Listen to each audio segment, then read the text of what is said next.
Nella strana estate siciliana, in cui la regione ha un rischio di desertificazione stimato al 70%, in Sicilia le riserve idriche superano 95 milioni di metri cubi all'interno dei suoi totali 25 invasi, cioè la quantità dello stesso periodo dello scorso anno.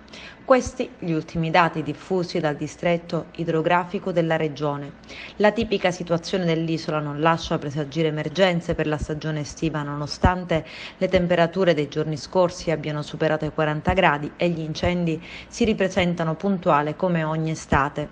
Se i dati sono confortanti, sconfortano invece le infrastrutture idriche. Le perdite d'acqua immesse nella rete raggiungono la percentuale record di oltre il 40%.